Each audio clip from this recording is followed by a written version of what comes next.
TRS మంత్రులు జిల్లా నేతలతో ఉదయం నుంచి చర్చలు జరిపారు. ఈ 3 ప్రాంతాల నుంచి బలమైన డిమాండ్లు వినిపించడంతో దీనికి గ్రీన్ సిగ్నల్ ఇచ్చారు. దీంతో కొత్త జిల్లాలతో కలిపి తెలంగాణలో మొత్తం 30 జిల్లాలు ఏర్పాటు కానున్నాయి. కొత్తగా సిరిసిల్ల, గద్వాల, జనగామ జిల్లాలకు గ్రీన్ సిగ్నల్ ఇచ్చారు సీఎం కేసీఆర్. దీనికి సంబంధించి పూర్తి వివరాలు మా ప్రతినిధి సోమగోపాల్ అందిస్తారు. సోమగోపాల్, చెప్పండి. తెలంగాణలో మొత్తం 30 జిల్లాల ఏర్పాటు కంటే ఇప్పుడున్న వాటితో కలిపి మొత్తం 30 జిల్లాల ఏర్పాటుకు అనుగుణంగా కసరత్తు చేయాలని సీఎం కేసీఆర్ అధికారులని ఆదేశించారు. ఈ 3 సిరిసిల్ల, అలాగే జనగామ, గద్వాల 3 డిమాండ్లకు సంబంధించి కూడా ప్రజలు తెలంగాణ అంతటా దసరా రోజు సంబరాలు చేసుకుంటుంటే, పండుగ చేసుకుంటుంటే ఈ 3 ప్రాంతాల ప్రజలు బాధల్లో ఉండడం మంచిది కాదు. అందుకే కేశవరావు నేతృత్వంలోని కమిటీ 2 రోజుల్లో ఈ 3 ప్రతిపాదనల పైన పరిశీలించి నివేదిక ఇస్తుంది. దానికి అనుగుణంగా కొత్త జిల్లాలు ఏర్పాటు చేస్తామని ముఖ్యమంత్రి కేసీఆర్ అధికారికంగా ప్రకటించారు. కొత్తగా ఏర్పాటు కాబోయే జిల్లాల్లో ఏ మండలాలు ఉండాలన్న దానికి సంబంధించి కూడా ఇవాళ టిఆర్ఎస్ పార్టీకి సంబంధించిన ఈ 2 జిల్లాలకు సంబంధించిన ప్రజాప్రతినిధులతో ఇవాళ ముఖ్యమంత్రి చర్చలు జరిపారు. ముఖ్యంగా సిరిసిల్ల కేంద్రంగా ఏర్పడే జిల్లాకు రాజన్న పేరు పెడితే బాగుంటుందనే ప్రతిపాదన వచ్చింది. అలాగే వరంగల్ అర్బన్, వరంగల్ రూరల్ జిల్లాల విషయంలో కూడా కొంత నేతల మధ్య భిన్నాభిప్రాయాలు ఉండేవి. ఏ మండలాలను వరంగల్ అర్బన్ లో ఉంచాలి, ఏ మండలాలను వరంగల్ రూరల్ జిల్లాలో ఉంచాలని దానికి సంబంధించి కూడా నేతల మధ్య ఇవాళ ఏకాభిప్రాయం వచ్చింది. అలాగే హుజూరాబాద్, జమ్మికుంట మండలాలను కరీంనగర్ లోనే కొనసాగించే విధంగా నిర్ణయం తీసుకున్నారు. వరంగల్ అర్బన్ జిల్లాలోకి కరీంనగర్ జిల్లాకు చెందిన కమలాపూర్, ఎల్కతుర్తి, భీమదేవ్పూర్ మండలాలను కలపాలని నిర్ణయించారు. అలాగే సిద్దిపేటకు సంబంధించి కూడా హుస్నాబాద్, కోహెడ మండలాలను కలుపుతున్నారు. అలాగే భూపాలపల్లిలో ఖమ్మంలోని వాజేడు, వెంకటాపురం మండలాలను భూపాలపల్లి జిల్లాలో కలుపుతున్నారు. మరికొన్ని జిల్లాలకు సంబంధించి పూర్తి స్థాయిలో ఎక్సర్సైజ్ చేసి 30 జిల్లాలకు అనుగుణంగా కసరత్తు చేయాలని ముఖ్యమంత్రి అధికారికంగా ప్రకటించిన నేపథ్యంలో ఇక ఈ 3 కొత్త జిల్లాల ఏర్పాటు కూడా ఏర్పాటు కాబోతున్నాయనే దాంట్లో ఎలాంటి సందేహం లేదు. ఒక్కొక్క జిల్లాలో సగటున 3 లక్షల కుటుంబాలు ఉండే విధంగా ఒక పారామీటర్ పెట్టుకుంటే బాగుంటుందని కూడా ముఖ్యమంత్రి ఆదేశాలు ఇచ్చారు. Thank you Som Gopal.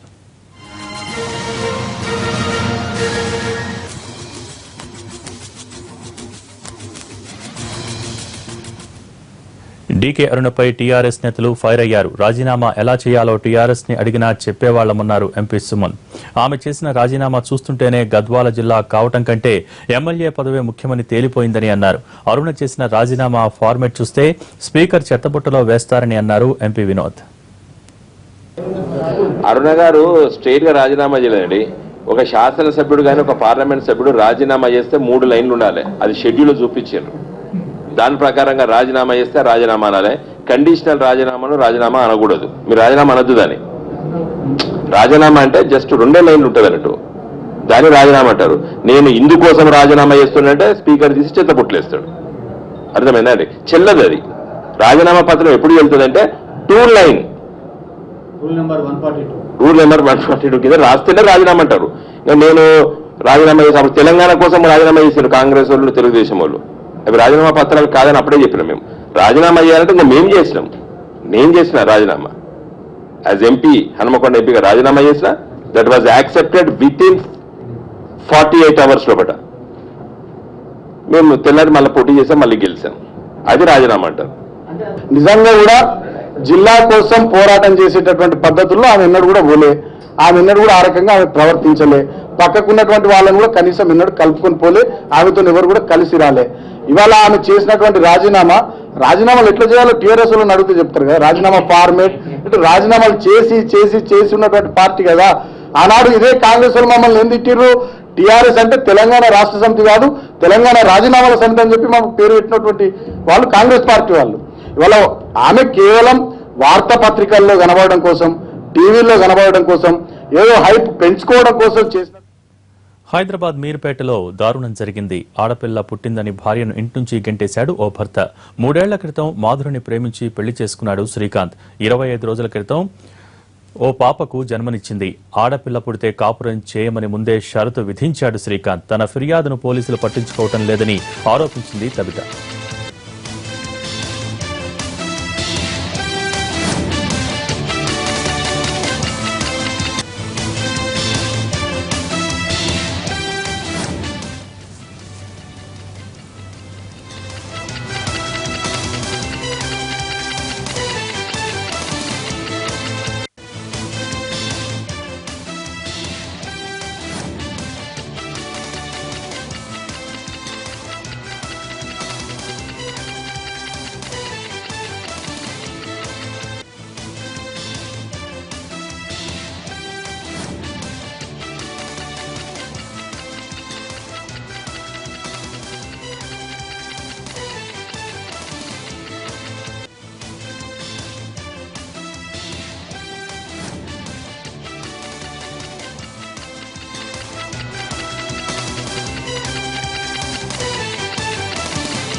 Tamil Nadu CM Jayalalithaa ఆరోగ్య పరిస్థితిపై హెల్త్ బులెటిన్ విడుదల చేశారు అపోలో వైద్యులు. దీనికి సంబంధించి పూర్తి వివరాలు మా ప్రతినిధి దినకర్ అందిస్తారు. దినకర్, జయలలిత హెల్త్ బులెటిన్ కు సంబంధించి డీటెయిల్స్ ఏంటి?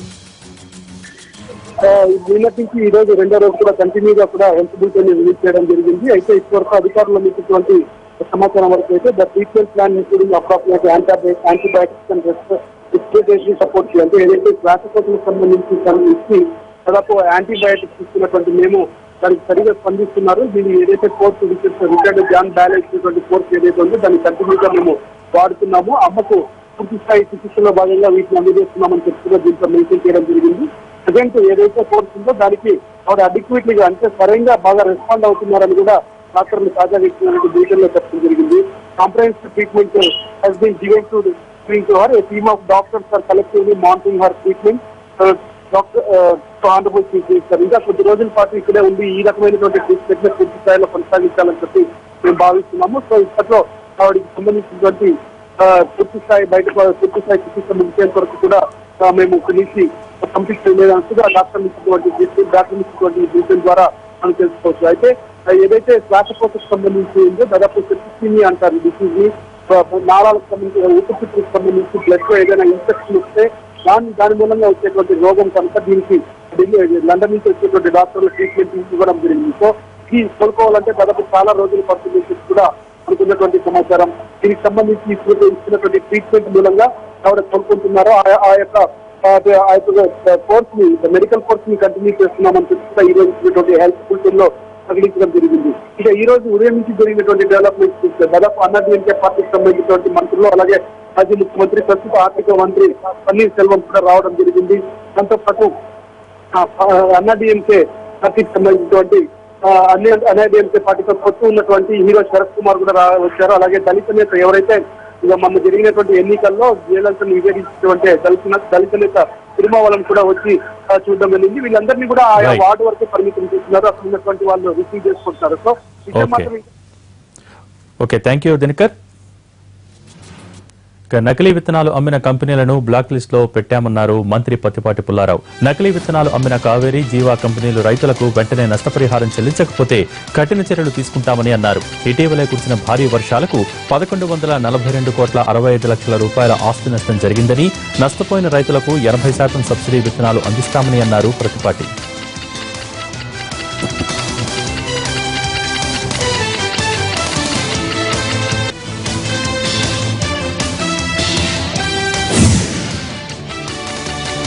వచ్చే శీతాకాల అసెంబ్లీ సమావేశాలను అమరావతిలోనే నిర్వహిస్తామని అన్నారు AP assembly speaker Kodela Siva Prasada Rao. December 15 నాటికి అసెంబ్లీ భవనాన్ని నిర్మించాలని ఆదేశించామని అన్నారు ఆయన. సీఎం, ప్రతిపక్ష నేత, చీఫ్ విప్లకు ఛాంబర్లు ఏర్పాటు చేయనున్నట్టు చెప్పారు కోడెల. సభ్యుల్లో పరివర్తన రావాలని, క్రమశిక్షణ తప్పితే చర్యలు తప్పవని హెచ్చరించారు.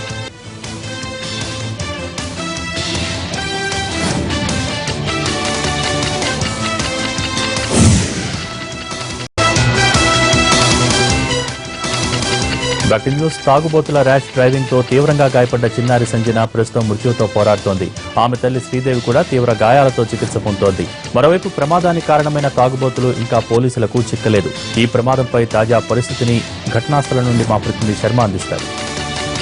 హయత్ నగర్ పెద్దంబరపేట దగ్గర జరిగినటువంటి యాక్సిడెంట్ తీరుతెన్నులను మనం ఒకసారి పరిశీలిద్దాం. స్పాట్ లో ఉన్నాం. నిన్న రాత్రి 7:30 గంటల ప్రాంతంలో లాలాపేట నుంచి శ్రీదేవి తన ఇద్దరు కూతుళ్లు ప్రవళిక, సంజనతో కలిసి తన తల్లిదండ్రులు ఉండేటువంటి పసుమాముల గ్రామానికి బస్సులో బయలుదేరింది. ప్రస్తుతం మనం ఉన్నటువంటి ఈ పెద్దంబర్పేట ప్రాంతం దగ్గర విజయవాడ జాతీయ రహదారి నుంచి ఇటు వస్తూ మనం చూస్తున్నటువంటి ఈ టర్నులోనే బస్సు కుడివైపు మనం చూస్తున్నటువంటి ఆ కుడివైపు ప్రాంతంలోకి బస్సు వెళ్ళింది. అక్కడ శ్రీదేవి తన ఇద్దరు కూతుళ్లతో కలిసి బస్సు దిగింది. ఆ తర్వాత ఈ మార్గం నుంచి 1 కిలోమీటర్న్నర దూరంలోనే ఈ సర్కిల్ నుంచి పసుమాముల గ్రామం ఉంది. ఆ గ్రామానికి వెళ్ళాలంటే ఆమె ఖచ్చితంగా ఈ రోడ్డు దాటాల్సిందే. తన ఇద్దరు కూతుళ్లతో కలిసి శ్రీదేవి మొదట ప్రవళిక కొంత ముందుకు వెళ్ళింది, మనం చూస్తున్నాం. ఆ ముందుకు వెళ్ళినటువంటి క్రమంలోనే వెనుక శ్రీదేవి, సంజన ఇద్దరు ఉన్నారు. కానీ అటు నుంచి వస్తూ ఉన్నటువంటి శాంత్రో కారు వీళ్ళిద్దరిని ఢీకొంది. ఇదే స్పాట్ నుంచి కొద్ది దూరంలో 100 మీటర్ల దూరంలో ఉన్నటువంటి ఒక గృహిణితో కూడా మాట్లాడదాం. ఏం జరిగింది రాత్రి? మీకు ఏం సౌండ్ వినిపించింది? మాకు అంబులెన్స్ సౌండ్ వచ్చేదాకా మేము బయటకు వెళ్ళలేము నాన్న. అంబులెన్స్ సౌండ్ రాగానే నేను వంట రూమ్లోకి వెళ్ళి కిటికీలోకి వెళ్ళి నాకు ఇడికి గానొస్తుంది.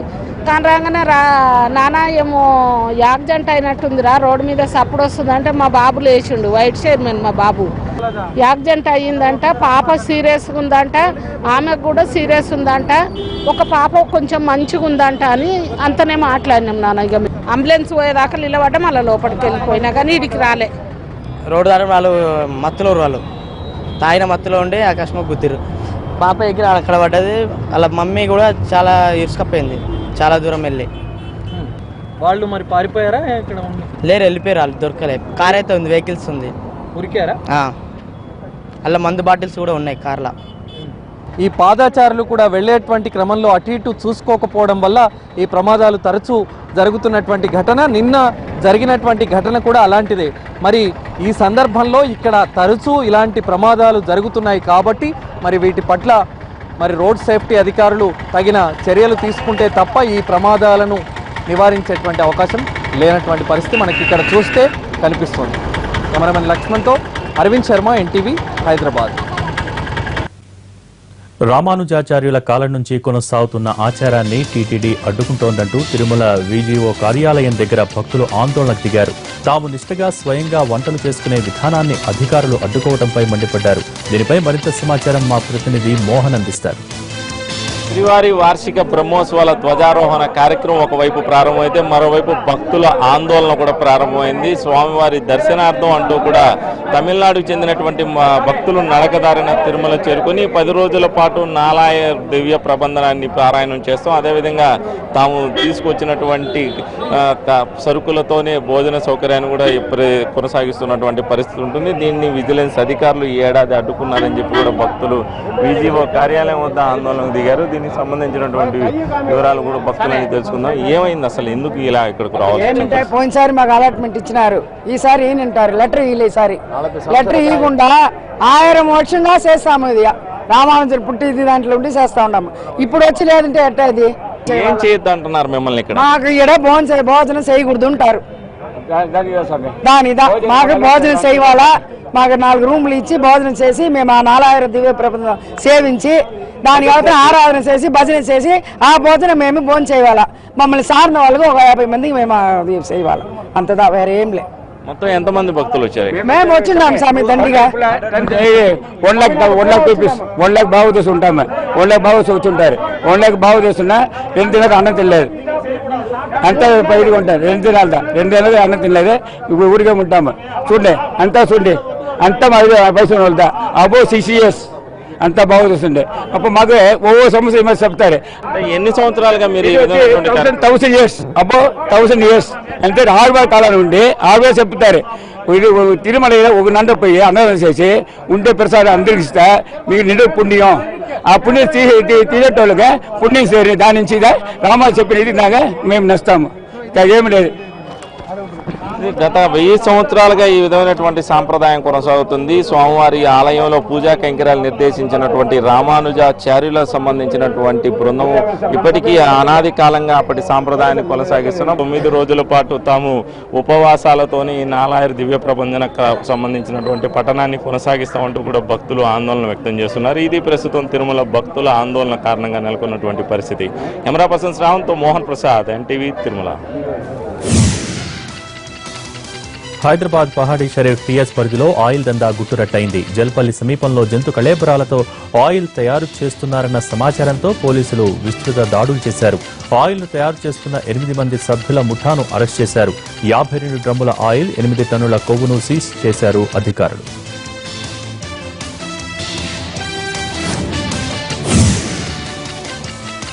నెల్లూరు మున్సిపల్ కార్పొరేషన్ కార్యాలయంలో మంత్రి నారాయణ సమీక్షా సమావేశం నిర్వహించారు. హౌసింగ్ అధికారులతో జిల్లాల్లో మంజూరైన గృహాలపై చర్చించారు. అనంతరం జిల్లాలోని అన్ని శాఖల అధికారులతో అభివృద్ధి కార్యక్రమాల పనితీరును అడిగి తెలుసుకున్నారు. సంక్షేమ పథకాలను జాప్యం చేయకుండా ప్రజల్లోకి తీసుకువెళ్లాలని సూచించారు మంత్రి నారాయణ.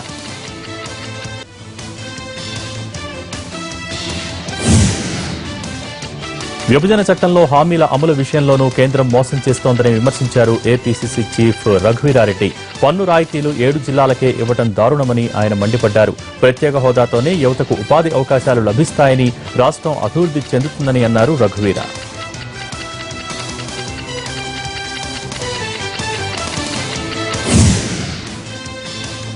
మహబూబ్ నగర్ జిల్లా కల్వకుర్తిని రెవెన్యూ డివిజన్ చేయాలంటూ ఇందిరా పార్క్ దగ్గర కాంగ్రెస్ నేతలు మహాధర్నా చేపట్టారు. ఈ ధర్నాకు అన్ని పక్షాలు మద్దతు పలికాయి. అవసరమైతే జిల్లాలను, మండలాలను పెంచుతామన్న కేసీఆర్ కల్వకుర్తిని ఎందుకు డివిజన్ గా చేయటం లేదని అన్నారు కాంగ్రెస్ సీనియర్ నేత జానారెడ్డి. లక్కీ నెంబర్ ప్రకారం జిల్లాలను చేయటం సరికాదన్నారు TTDP working president Revanth Reddy.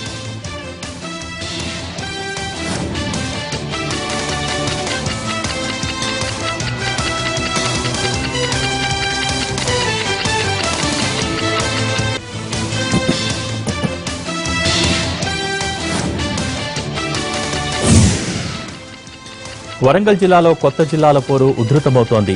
ములుగును జిల్లాగా ప్రకటించాలంటూ మండల కేంద్రంలో 3 వ్యక్తులు ఎంఆర్ఓ ఆఫీసులో ఉన్న టవర్ ఎక్కి నిరసన తెలిపారు. ఇప్పటికైనా ప్రభుత్వం చిత్తశుద్దితో వ్యవహరించాలని కోరారు. స్పందించిన జిల్లా కలెక్టర్ ఈ అంశాన్ని సీఎం దృష్టికి తీసుకెళ్తానని వారికి ఫోన్లో హామీ ఇచ్చారు. దీంతో 3 వ్యక్తులు ఆందోళన విరమించారు.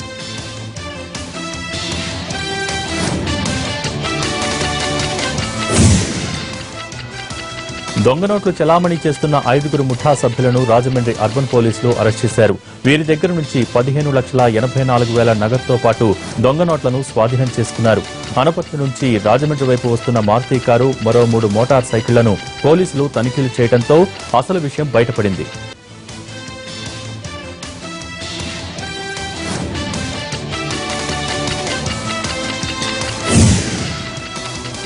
కరీంనగర్ జిల్లా వేణవంక మండలం శ్రీరాములపేటలో ప్రమాదవశాత్తు 3 ఎలుగుబంట్లు వ్యవసాయ బావిలో పడ్డాయి. గమనించిన వ్యవసాయ బావి యజమాని ఫారెస్ట్ అధికారులకు సమాచారం అందించాడు. కానీ అధికారులు స్పందించకపోవడంతో ఇప్పటికీ బావిలో ఎలుగుబంట్లు ఉన్నాయి. విజయనగరం జిల్లా పార్వతీపురం మండలం దేవరకొండలో గ్రానైట్ అనుమతులను వెంటనే రద్దు చేయాలంటూ అఖిలపక్షం ధర్నాకు దిగింది. ఈ గ్రానైట్ తవ్వకాల వల్ల చుట్టుపక్కల గ్రామాల్లో అనేక ఎకరాల్లో నష్టం వాటిల్లుతుందని అన్నారు వామపక్ష నేతలు. వెంటనే గ్రానైట్ తవ్వకాల అనుమతుల్ని రద్దు చేయాలని, లేకపోతే ఆందోళనలు ఉధృతం చేస్తామని అంటున్నారు.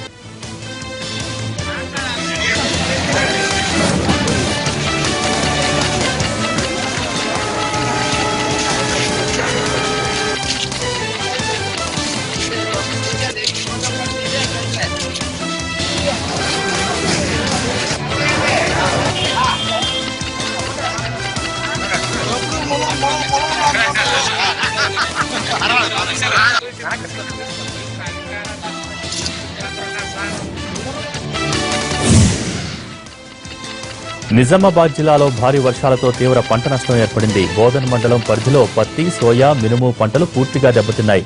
దాదాపు 3000 ఎకరాల్లో పంట నీటిమయం అయింది. నిజాం సాగర్ ప్రాజెక్టులోకి వరద నీరు కొనసాగుతుండటంతో దిగువకు నీటిని వదులుతున్నాయి. దీంతో దిగువ ప్రాంత రైతులు తీవ్రంగా నష్టపోతున్నారు.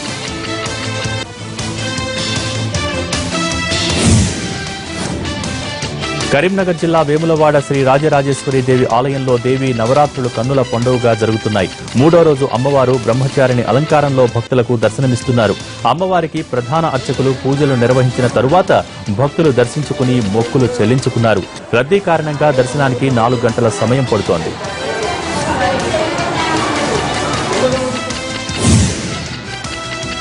వరంగల్ జిల్లాలో బతుకమ్మ వేడుకలు ఘనంగా సాగుతున్నాయి. సకల కళా సంస్కృతి ఆధ్వర్యంలో వరంగల్ రైల్వే స్టేషన్ నుంచి మహేశ్వర గార్డెన్ వరకు మహిళలు బతుకమ్మలతో ర్యాలీ తీశారు. అనంతరం మహేశ్వర గార్డెన్లో బతుకమ్మలను ఒక దగ్గర పేర్చి బతుకమ్మ ఆడారు. బతుకమ్మ వేడుకలను చూసేందుకు జనం భారీగా తరలివచ్చారు.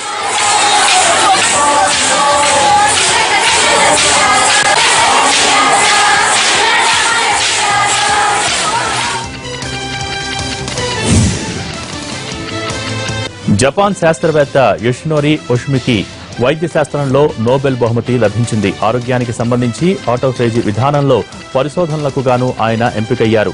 నోబెల్ కమిటీ అధికారికంగా ఈ విషయాన్ని ప్రకటించింది.